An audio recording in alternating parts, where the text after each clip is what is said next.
because Fuqua is Mhm. known for some really weird essays. All right, when it comes to the world of MBA applications, probably Fuqua is one of those schools which has absolutely unique essays.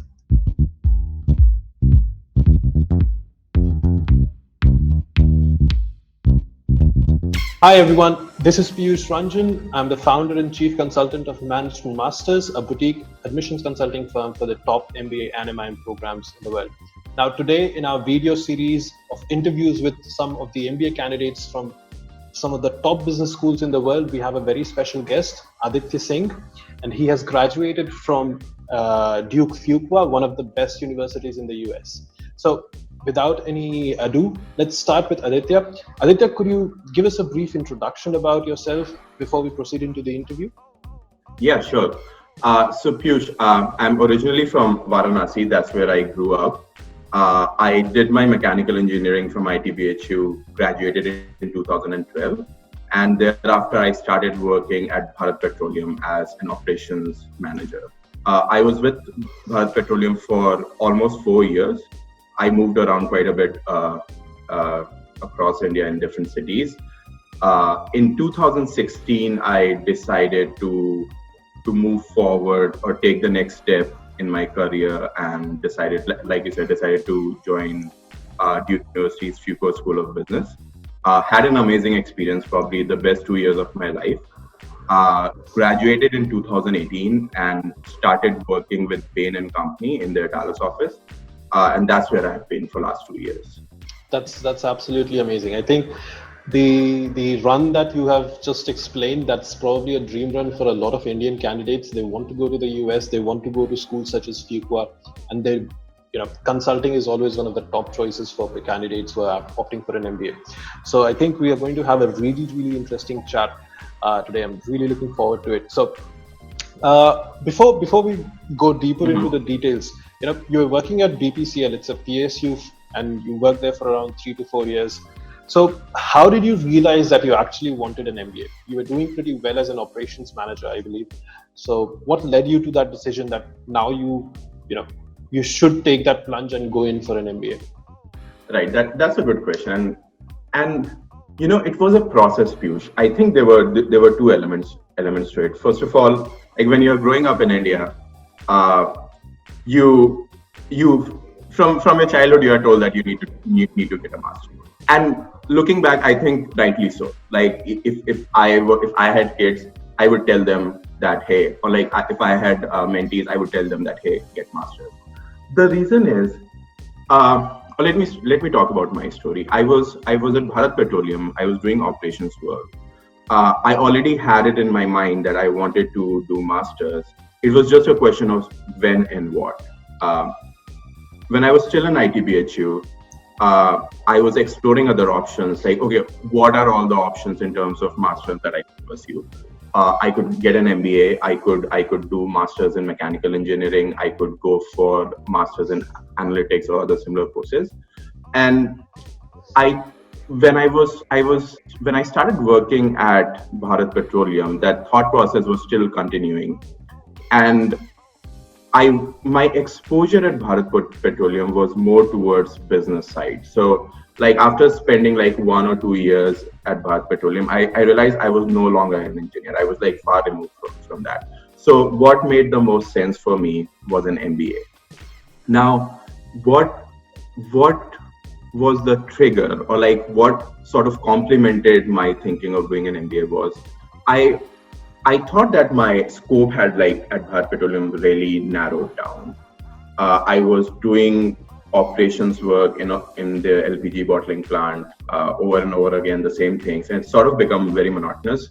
And that's when I started talking to a lot of alums from our school who had done their masters, who were in India or outside. So started getting their thoughts on like how did they think about doing their MBA, why did they do their MBA, how the life was. When I was doing that, I realized that I didn't really see myself living in India for like I just couldn't see myself picture myself in India for like next 10 years, 20 years at that point. Because from what I was hearing from my seniors was the job that they were doing was either it was support work for. So I'll take an example. Think about Unilever, right? It's such a big firm. Hindustan Unilever. If you work for Hindustan Unilever, you'll be doing good work, but then it will be sort of a support work for global Unilever, right? And your growth will always be restricted to India maximum. So a lot of things started happening, and that's when I realized that probably I needed to look at international options. And then I also started thinking about what actually I wanted to do long term. Like, yes, I want to get an MBA, but that's like a part of it. Like, I had to see the bigger picture, that where do I see myself in 2 years, 5 years, 10 years. And then I was doing a lot of research, and I realized that consulting was something that really, really suited my background, and something that I would be really interested in, because consulting gave me, it was offering me this opportunity to really have a broad exposure to diverse set of work, and then be able to figure out what I really wanted to do in the long term if I ever wanted to leave consulting. So I had decided that I wanted to do consulting. I had decided that I wanted to go abroad. The next step was basically which were the schools that probably made sense for me, and that's a different story how I went about selecting stuff. All right. Does that help? Absolutely. That's actually a greatly detailed answer. Very, very nicely, and the way you have structured it actually makes the most sense, because that's usually how candidates find themselves in similar positions and similar situations as well. So, and the next question that I have is basically sort of like an extension of that itself. That now that you have decided that you want to go for an MBA, you know that you want to go for an MBA. You know the reason why you want to go for an MBA as to to have a global career of sorts. Then how did you actually start preparing for that? What were the first things that you did? Yeah, that's a good question. So I think there are two pieces of it. One is just giving your the exams, the CAT and GMATs of the world, TOEFL, and then the other thing is just working on the applications, the essays, etc. I think as Indians, at least for me and what I saw around me, everyone at my undergrad was writing CAT. So I like my preparation for GMAT had already been done. It felt like that, because I'd given CAT I guess twice at that point, and GMAT is like, I felt that GMAT was much easier than CAT. So when I started thinking about applying to global business schools, the first step, GMAT, was not that difficult, because I took a mock test and I got a good score in the first run. My quant score was good, and like this happens with almost every Indian, your quant will be fantastic and your verbal will be not that great. So the only thing I needed to do was work on my verbal score. So I used a couple of resources to prepare for verbal, and I think I worked on my GMAT for 2 months. I took another, I had been taking practice tests, and once I started getting like a good score, I realized that probably now is the right time for me to take GMAT. So I took GMAT, got a good score, a respectable score, and that's when I was like, okay, that part is done. Let's start focusing on the essays, which for Indian students, I feel a lot of times is the bigger or the more difficult part, because how process works in India is very different from how it works for international business schools, or for any school that for that matter. Like you in India, it's all about your scores, like how you look on paper. In outside of India, people really want to know you as a person, what drives you, what motivates you. And all those things were really new to me, honestly, and it was pretty daunting. I honestly, when I saw some of the essay questions of these business schools, I was like, I don't know the answers to these. Or like, I had so many thoughts going in my head. I was like, I cannot write it in 300 words. I need like 3,000 words to express myself, my life journey. So what I did was, there was a friend of mine who had taken this step before me. He was at one of the business schools. He was at UNC in Flagler. So I spoke to him, and he connected me with an admissions consultant, similar to yourself. Yeah. And that's when I got to know a lot about, oh, there are people out there who will help you through the journey.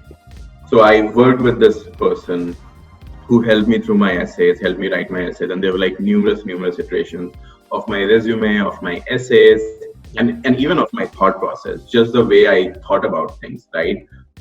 Because I think when I started writing my essays and the question was, hey, what are your long-term and short-term goals? I was like blank. I was like, Yeah.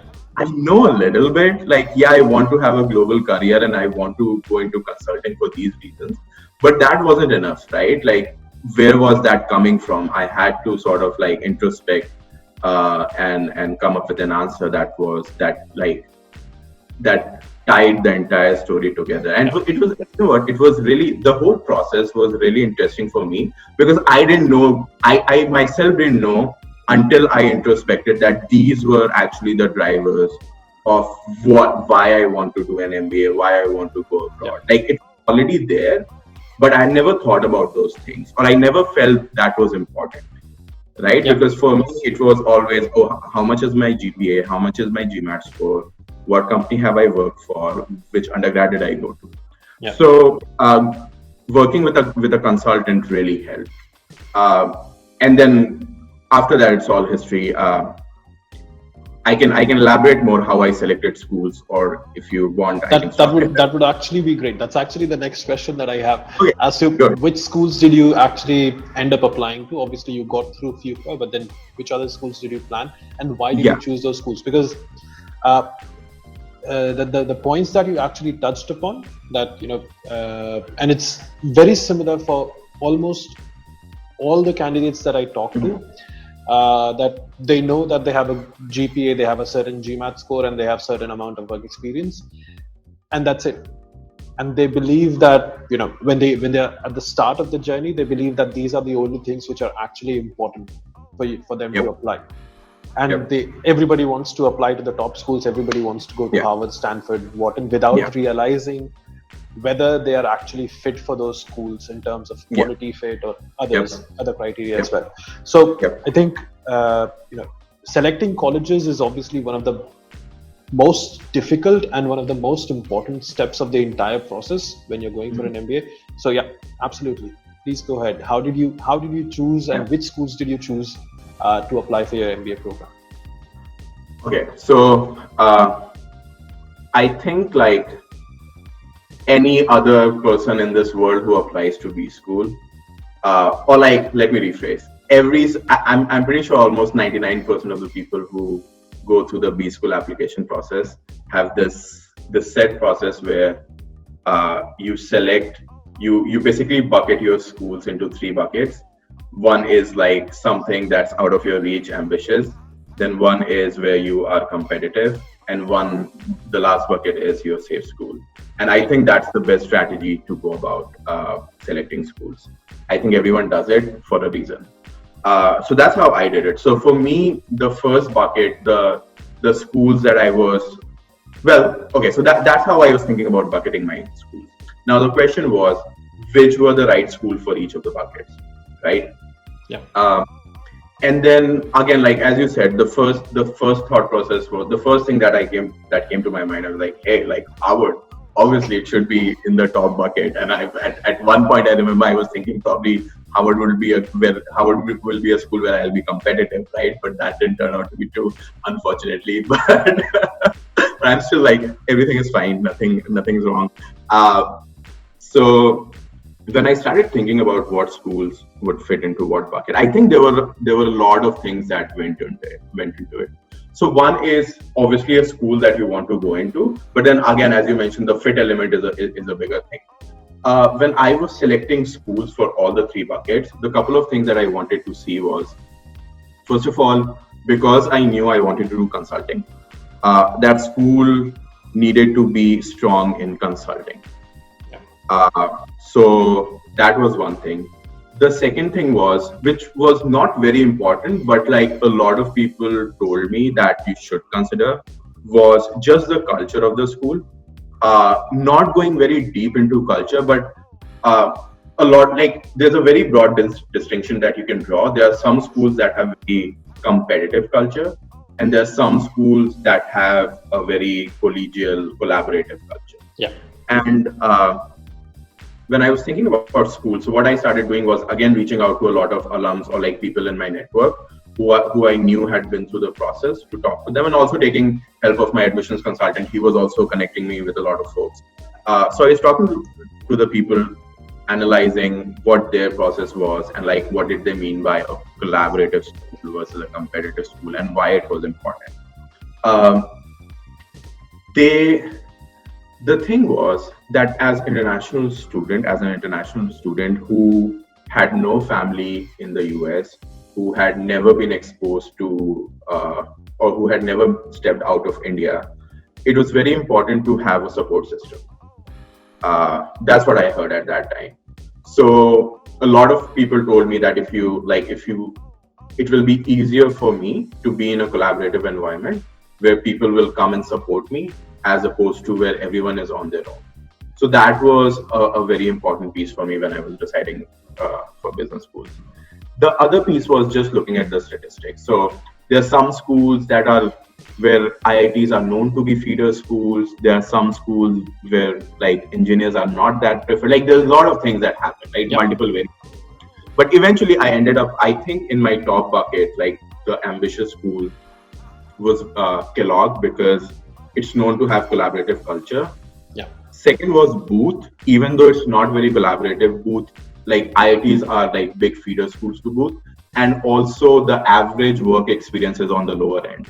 So I felt that could be an advantage for me there. And the third school was Tuck, for the same reason, because it was collaborative. Yeah. And also all these three schools were strong in consulting. When I came to the middle bucket, my choices were Fuqua. I applied to UCLA. These were the two schools that I applied to in the second bucket. And then my safety schools were Kenan-Flagler and Tepper at that time. And then when I went through the process, I got admits from Fuqua, Cornell. I also applied to Cornell for some reason. I don't know if I said that. So Fuqua, Cornell. I was waitlisted in Kellogg and Booth. Yeah. So I got these four. And then what happened was, so Kellogg, after first round, Kellogg, like after the second round, Kellogg dinged me. I was still waitlisted at Booth. And I had offers from Cornell and Fuqua. And like the deadline for submitting my fee, the initial fee was approaching. So I had to make a quick decision. So what I did was, both Fuqua and Cornell had given me scholarship back then. All right. So that was definitely a good like a motivation for me to consider those schools. So I started talking to both of the schools to see if any of those could increase my scholarship. All right. Fuqua agreed to increase my scholarship, and Fuqua was better for consulting. And then I just didn't hear anything from Booth, and it was getting late, so I applied to Fuqua. Oh, sorry, I came to Fuqua. That's how it happened. Right. And I think it was one of the best decisions of my life. And to be honest, thinking back, if I think about my end goal, and this is where your entire story, what is your end goal, right? Yeah. Like 2 years after B school, 2-year, 5-year comes into picture. I think as long as it doesn't matter what is the ranking of the school, as long as that school is good fit and it provides you a path to whatever you want to achieve. Yeah. Like it's absolutely fine. Like I could have gone to Kellogg and come to Bain. I could have gone to Harvard and come to Bain. I went to Fuqua and came to Bain. So exactly. as long as you get the right opportunities, it's all fine. And that's actually a very, very important point that you touch upon, that obviously people think of going to, they sort of put schools on a pedestal because of the rankings and because of the sort of brand name. Obviously brand value or brand names matter, but not to the extent that people tend to believe, right? Yeah. At the end of the day, it's always about what do you want to achieve, and are you able to achieve it with another school or not? Yep. Right. Yep. All right, so let's come and talk about Fuqua a bit more, because Fuqua is known for some really weird essays. All right, when it comes to the world of MBA applications, probably Fuqua is one of those schools which has absolutely unique essays. Right. Yep. So the first one is obviously 25 random things about you, and the second one, it really focuses on how do you actually fit with the culture at Fuqua. Yeah. Right, and it Yeah. does not provide any word limits. So Yeah. let's start with the first essay. Like when you talk about the 25 random things about you, Mm-hmm. what should candidates be actually looking at? Should they just be writing that they like this, they like that? What should they be following a particular strategy, or should it really just be random as Fuqua asks it to be? So it's a really good question, and I like when I was applying to Fuqua almost 5 years ago now. This was a very surprising question to me, and like I was baffled. I was like, how do I go about this? Uh, but at the same time, I think that was the whole exercise of coming up with 25 random things was great, because like you don't know a lot of, like, there's so many things about yourself that you don't know, or like but you didn't know those are very important. So for me, that was a really fun exercise. In coming back to your question, like what is a strategy one should follow? See, I don't think there is a strategy there. I can tell you how I approached it, right? And there's no right way to go about it. Absolutely. And that's think true for when you- almost all of the MBA That, essays. that's true Always. for almost everything, Yeah. right? That's true for almost everything that I've said so far. So Yep, disclaimer. absolutely. Yeah. Uh, so one thing to keep in mind is if Fuqua is asking you to tell them about yourself and they already have your resume, they're not looking for points from your resume. So that's given, right? The second thing is, when you write random things, you sort of, each point should be complete in a sense that how does it add to your story, or how does it tell the story of who are you, and how does it tie to like your overall goals and all that stuff. Now I understand for 25 things it won't be possible exactly, but then still like giving a flavor of your personality. Yeah. Right. So I you can talk about so many things. I try to keep it, like I try to keep a balance of talking about my personal stuff and also talking about my professional stuff. So I kept a balance there, but like sort of try to tie everything to the broader picture that I was showing, or like I was portraying myself, right? Yeah. So to give you a few examples, I talked about that, hey, I grew up in a really small city, right? And how that shaped my thinking, my career trajectory, my life trajectory. Right, I talked about that. I like Bollywood movies. I was a big fan, right? And like how I would make it a point to watch a movie every weekend, and then why I would do that, right? Like what was the motivation behind that? Like all those sort of things. Like I can't remember what were the 25 things right now, but that was the strategy. Like give a flavor of both your professional and personal life, and sort of try to tie it to the bigger picture of who you are trying to portray yourself. Exactly. And in essence, basically, I think, the schools, especially top schools such as Fuqua, Tuck, and Kellogg and Booth, they're all looking for the kind of person that you are. Yeah, And these agreed. 25 random things really give you the chance to show that. It gives you Yeah. the chance to actually be very authentic and say, okay, this is what I do. This is one random thing about me. And this tells you something about my personality, my character, and what kind of a person am I. And that's where the quality fit with schools becomes very, very important. Yeah. Right. Yeah. So, And to that point, I think so. Earlier we were discussing about how it's like outside of India, business schools want to know you. yeah. Fuqua in particular is one school that is very, very particular about Yep. the fit, the cultural fit. So this essay basically helps them understand if you would be a great fit for Fuqua or not. Because Exactly. I mean, as you would know, Fuqua is all like it's a student-run school. Everything is student-run, from government body to clubs to recruiting, everything. So it's very important for Fuqua to find the people who will add to the culture and also at the same time gain from what Fuqua has to offer. Absolutely. Absolutely. And this actually brings us to the second question, because there Fuqua is probably one of the only schools. If you leave out Harvard, it's probably one of the only schools which does not provide a word limit for an answer. It provides a Yeah. length. Obviously, it says, okay, you should not go above 2 pages, but 2 pages turns out to be quite a significant amount of space for candidates to write their stories. And that's where they ask people exactly, how do you identify with the Fuqua culture? So Yeah. what would you suggest? Obviously, let's say if somebody has introspected, they know what they have done and what sort of a people, what sort of character or personality they have. How could people actually identify what is the Fuqua culture? Obviously, talking to alumni is one very big step that people need to take. They need to connect with the alumni to understand Fuqua culture. What else could they do to understand what exactly is Team Fuqua? Yeah. So good question. I think, so there are two things you can do to understand the culture. One is obviously the biggest piece is just talking to people. Yeah. Right? If you say what you can do outside of it, I don't think there's anything outside of it you can do. You have to talk to the people there to understand that why they came to Fuqua. Like when they were in your shoes, what were they thinking? What did they do? What did they learn about Fuqua? And how did they know their experience or their personality fit in? And then the second part of it is, once they were at Fuqua, once they spent 2 years at Fuqua or 1 year at Fuqua, how did they feel about it, right? What did they see firsthand? So that's the most important piece, right? And I don't think there's a lot you can do outside of it.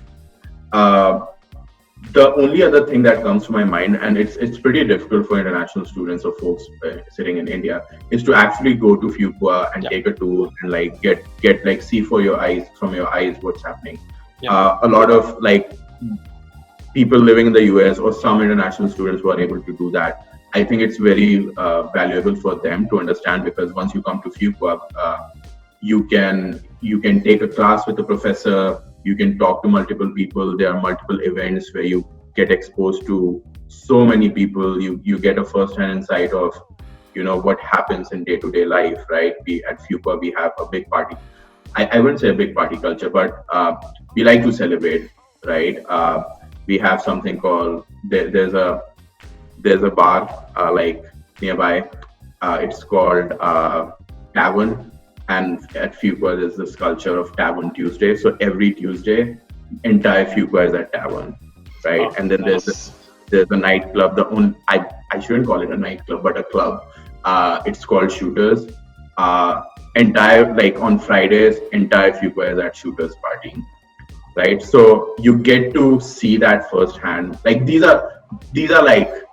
This is one example of what the Fuqua is, right? But then you talk to people about how the governments are run, how the clubs are run. You can attend sessions of the clubs, you can talk to presidents of the club, you can meet the dean. So all those things really help. But unfortunately for international folks, it's very difficult. So the best thing that they can do is talk to as many Fuqua alums as possible. Yeah, and that actually, I think, forms a very, very big part of learning about Fuqua. If somebody is just going to the websites or scouring forums, it's not going to be enough for somebody to learn about Fuqua. It's really important. I think. So a very, very short question. I'm guessing you also receive a lot of questions from aspiring candidates about learning about Fuqua. I have seen a lot of candidates, aspirants, who do not really know how to approach alumni or current MBA students and how to ask for this help. So probably this will also make your life easier. How should somebody approach an alumni? This is a very, very good question, Piyush. This is a very good question. I'm glad you brought it up, because again, it goes back to the fact that how things work in India is very different from how things work in the US. And to be honest, I was struggling with this. I struggled with this initially. What happens is people take it for granted that if I'm applying to Fuqua and I reach out to a Fuquan, he's obliged to reply and tell me whatever he can without I will be sitting. I'll get on the call and tell him that, hey, I want to know about Fuqua, now tell me everything, right? That's the mindset, which is fine, because we are not trained to do it the right way. So I think the best approach is, first of all, the first and foremost, most important thing is do the basic research, right? Uh, know everything that can be known through a Google search or Fuqua's website, right? What are the placement stats? What is like on a higher level, the classes, the culture, etc., etc. That's part one. Second, reach out to folks on LinkedIn or whichever way you want to reach out to. That messaging is very important. You cannot just say that, hey, I was thinking to applying to Fuqua and would like to know your thoughts. I mean, yeah, that's what everyone wants to do, but there's a way to say it. So it's more like, hey, like, I'm so and so. Sometimes I get messages that are like a page long, right? It's like their entire essay, and I don't read past 2 lines. Sometimes they're just pings that, hey, you went to Fuqua, I want to come to Fuqua, can you talk? I'm like, so the right way to do it is like a very short, neat, nice note that, hey, you know what, I'm so and so. I saw you went to Fuqua. I'm really excited about Fuqua. I think I could be a really good fit for Fuqua because of ABC. But I would like to know more about what your experience was, right? Making it about the other person's experience, not about yourself. Yeah. Right? Send that note, see who replies.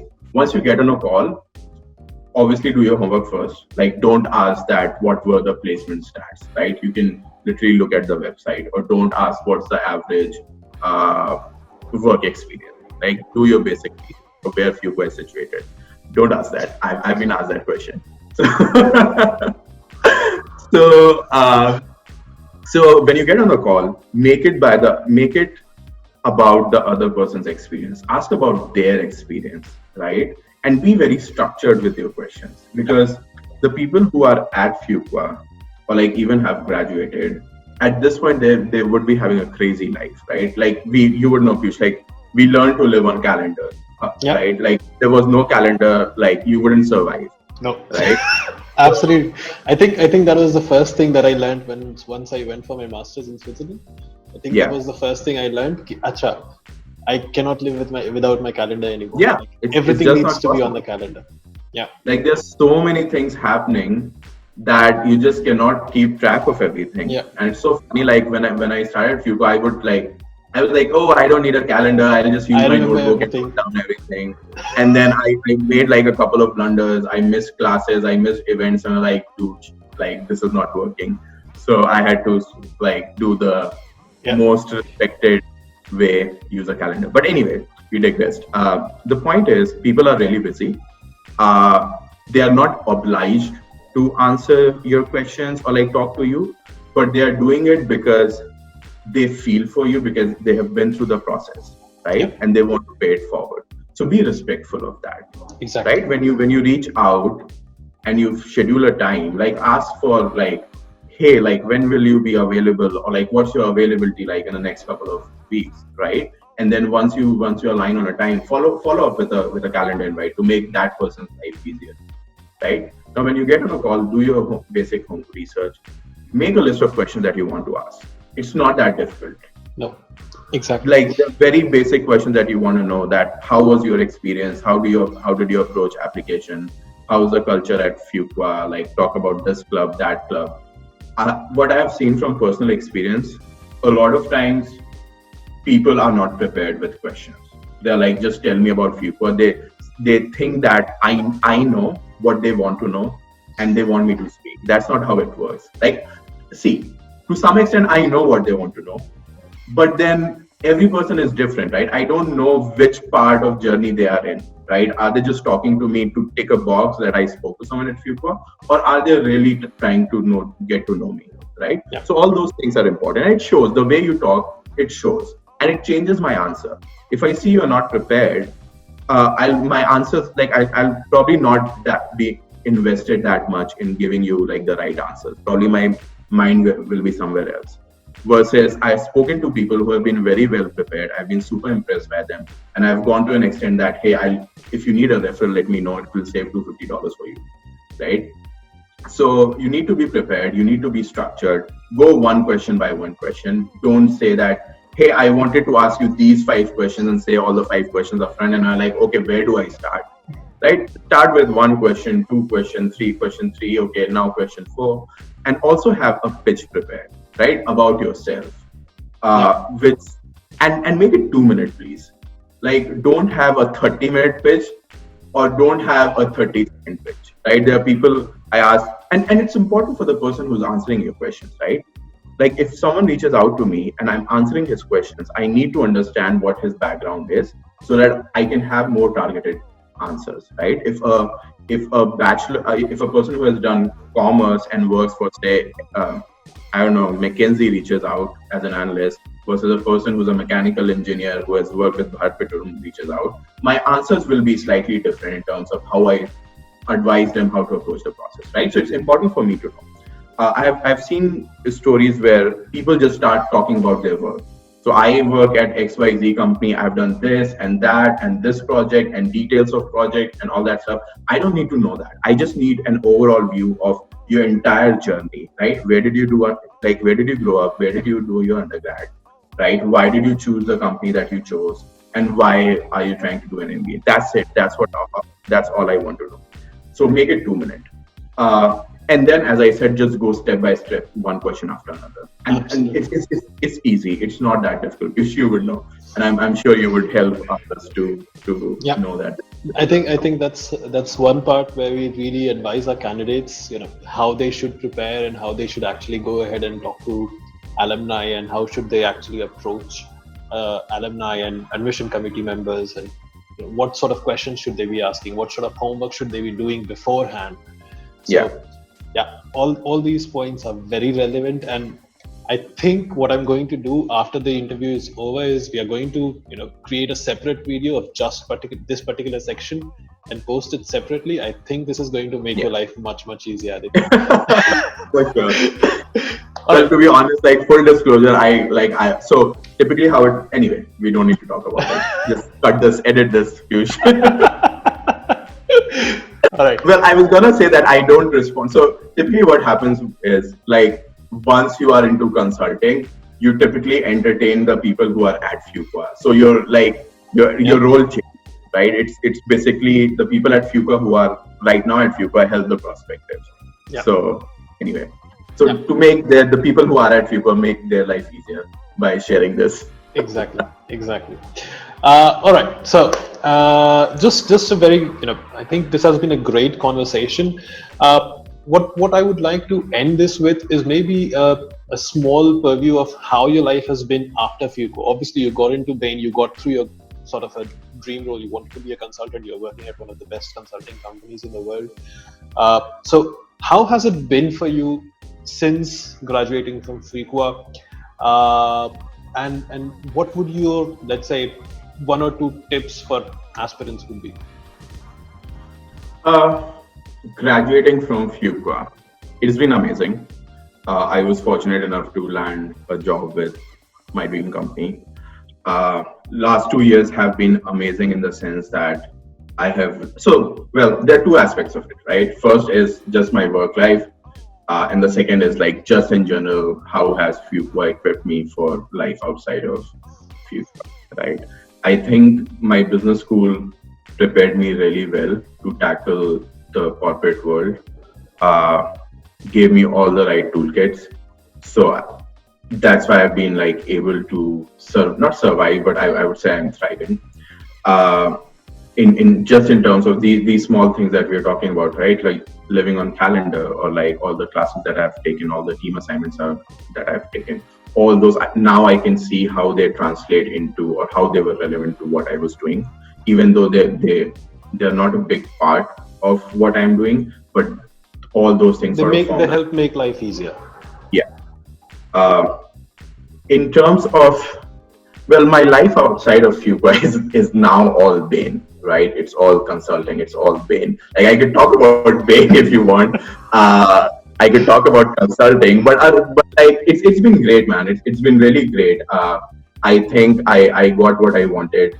I'm enjoying my time at Bain. In terms of tips that I would give people, I think okay, let's take a step back. I think I should talk about the recruiting in general, not necessarily like life outside of Fuqua, but like what can you do at Fuqua to make your life outside of Fuqua helpful? I think recruiting is the biggest part of it, and especially as international folks, you need to get a job, right?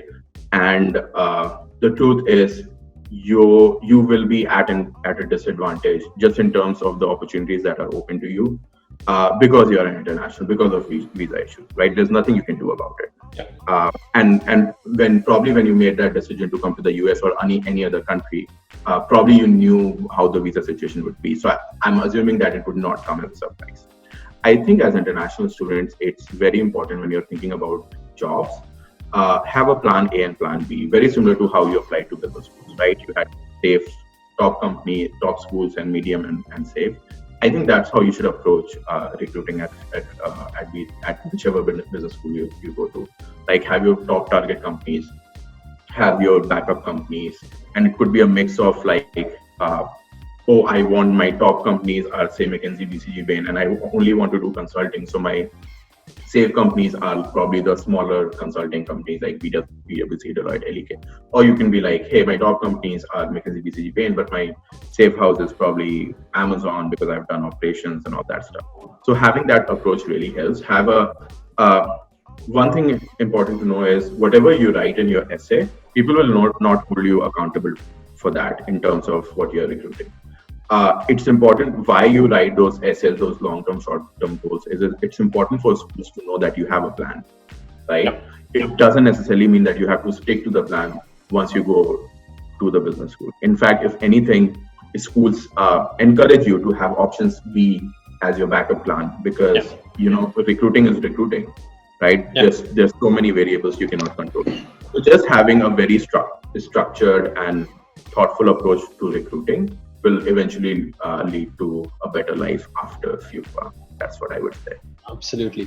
I think most of the points that we have covered, they have been really, really, a very structured approach that we have had for the answers. So it was a pleasure talking to you, Aditya. I wish you the best for your career, at Bain, post Bain, for the next 5, 10, 15 years. We'll be in touch anyway. Stay safe in these times. These are really amazing, strange times. Yep. But I believe we will come out of it quite nicely. And again, thank you so much for talking with us, and wish you the best. Thanks, Piyush. It was great talking to you, and best of luck to you as well. Thank you.